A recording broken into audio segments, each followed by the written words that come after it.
be on that side. No, I'm gonna hide behind you. Yeah, hide behind me.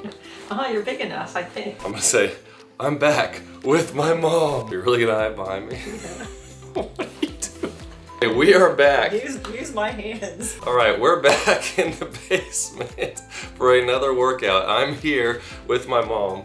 The M2A rack from Evolpow Smith Machine. We already did a full body workout once, the A plan, so we're here with the B plan. So I'm not gonna go over everything and how the philosophy of how we're doing. You can check out the first video if you haven't seen it, and then this is just gonna be showing the variation for the B plan. So with everything, we're doing 3 sets, 15 reps, pretty easy on the first set, then adding some weight, doing 10 to 15, and then one more set of 10 to 15 with adding even more weight, and it should be getting pretty difficult towards the end.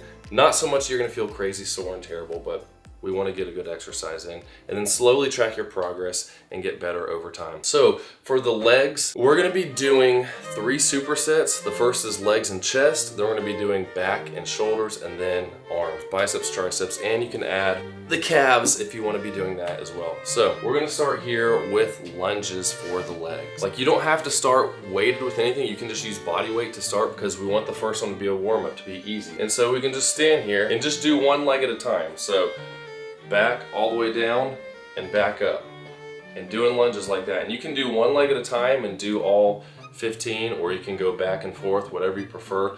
When you start getting heavy, like when I put a barbell on my back and I'm doing walking lunges, it can be really tough and your heart rate gets up there, because since you're doing one leg at a time, it's kind of difficult and your heart rate gets really high really quick. But you can do one at a time and then take some rest if you need, then do the other leg. Whatever you like, but going back and forth is the most time efficient way to do it. And then we're gonna move on to the bench press for the chest. And for the bench press, kind of like what we did with the lunges, you don't necessarily have to use the bar yet. You can use your body weight for the warm up. So we can get on here like this, put your hands where you would for the bench press, and just use your body weight. The same thing, control on the way down, push up fast. So as you can see here, you're just controlling on the way down, pushing yourself back up. And as you get stronger, then you can obviously start maybe just the bar. You're not having a lot of weight on it, then you add weight each time. But this is a good way. If you're just getting into it, you can change the angle. Like, the further back you get, the harder it's gonna be. The closer you get, the less you're gonna have to push yourself up. This is a good way to warm up so you don't hurt yourself. So then we're gonna move on to the lunges. Same thing, you tighten your stomach, control, go down, and step back up. Neither. Neither are You're good. good. Just do a couple more, that's fine. You don't have to go all the way down. Gosh. No, okay. That's hard. Okay, rack. That's hard. So you don't have to go all the way down when you're doing those either.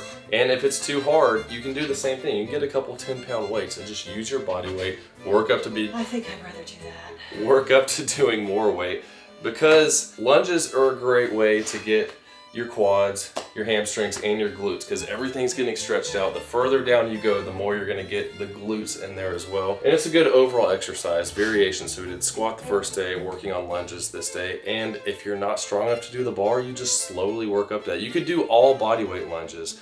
And then as you get to where you can do 3 sets of 15, well, now you can add in 10 pounds. And then you can put in 10 pounds in each hand. And then you slowly work up more, and you'll be able to do it. So let's move on to the bench press. With the bench press, you just lift it off, rotate, Rotate. and you control down to your chest and push up hard. Same thing with every exercise. You control it down, push hard, control, push hard. And she's pretty strong upper body, so she's able to do the bar just fine.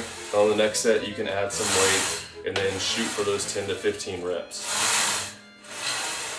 And the same thing, we've got the safeties. You can see how low you are, set the safeties. But remember, if you can't get it up, you can rack it anywhere you need.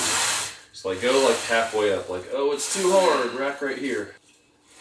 And then boom, you're done. And then you can slide out. I'll lift it up though so you don't have to crouch out. And then you're good to go. Now we're gonna move on to back and shoulders. So we're gonna use, last time we did a horizontal pull, which is more of the thickness of your lats, and then doing a vertical pull helps with the width of your back. And we're gonna use the lat pull down because she's not ready to start doing pull-ups quite yet. We're gonna work towards that. We're gonna slide the bench out here. Another one of the attachments we have here holds your knees in place so you're not gonna get lifted up out of the way. These things are pretty simple. You pull the pin out, you can slide this onto any of these racks on the Smith machine, put the pin in, And then on the side here, you can pull this pin and raise it, lower it to whatever is most comfortable for you. So just simple lat pull down here. You just lean back a little bit, drive your elbows back. Where is it going to? Your top of your chest. Oh, top of my chest? Yeah, just right up here. Okay. And then you control it on the way back, pull it down hard to your chest, and back up. You don't want to be pulling your elbows in this way. If it gets too difficult, then you probably want to take off weight because now you're using your biceps. You want to keep your elbows flared out and drive them back like you've got some wings here. And you'll feel it in your lats as you're doing it. So we've got some weights here to do lateral raises. We're just working the shoulders here. So we pull down with the back. Your shoulders aren't involved in that really at all. We're just gonna up and control on the way down, just like every other exercise. You wanna have control. Good contraction, then control it on the way down. Now there's other options too here. If you want, you can do a shoulder press, but that's pretty tough when you're not used to it. So as your shoulders get stronger, then maybe we'll go from doing this to that, and then we'll be doing a lat pull down and then a seated shoulder press using the bar. Because she can do some of those, but getting 15 is gonna be really tough. We wanna focus on those higher reps because you're less likely to get hurt. If you can do 15 reps, the weight's not gonna be too heavy where you're gonna get hurt. When do you breathe in and out? So whenever you're doing an exercise, you breathe out on the difficult parts, like bench press. So this is the difficult part? You're squatting. Okay, I was doing it wrong. I was doing it wrong. I mean, you don't have to, but typically that's what you do. Especially the harder things, like if you're deadlifting, you're breathing out on the way up. There you go. You can also use the cables for side laterals, though if you look at my original review of the machine, it's kind of hard to do that because when you use the lighter weights, like only 5 pounds, it's fine on the way up, but on the way down, because of how many pulleys are in the system, there's not a lot of tension, and your arm comes back down with no resistance as the weight's slowly moving back down. So I prefer just using weights or doing shoulder presses for the shoulder work. And then the last thing we're gonna do, we did back and shoulders, biceps, triceps, and then you can do calves as well. We can add to that. So we're gonna use this tricep press down over here for the triceps, and then we're gonna do biceps on this bench with a preacher curl machine.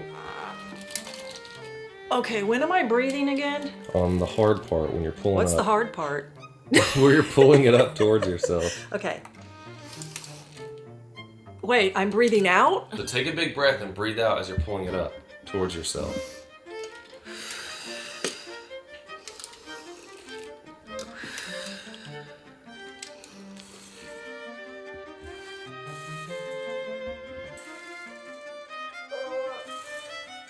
There you go. And that is how you do, ow. Let me lift this up some. And that is how we do a full body workout B plan with the Evolpow system here. But A plan and B plan, so we're just looking to hit legs, shoulders, chest, and back in multiple ways. And that's the idea of these 2 plans. So you can do however works for you. One on Monday, one on Thursday, one on Monday, one on Friday, Tuesday, Saturday, whatever works for your schedule, you can adjust. I typically like to have 2 days between if I'm doing a full body, so you can recover. But if you're still sore, then maybe don't push quite as hard, and the next time push a little bit harder so that you have a little bit of soreness is okay. But if it's like days where you're just like, oh, everything hurts, then you probably went a little bit too hard and you want to avoid that. If you have any questions about other types of workouts, types of plans, I'm going to be posting some of my own in the future so you can download what works for you. We're going to have full body workouts. We'll have upper, lower workouts. Push-pull legs is what I typically do, but I adapt based on what I'm doing and where I am at different hotels and what type of stuff I have available. Hit that like button if this was helpful. Leave some comments down below. Subscribe if you're new. Say hi, Mom, and I'll see you soon. Vote for my son. Vote? For president.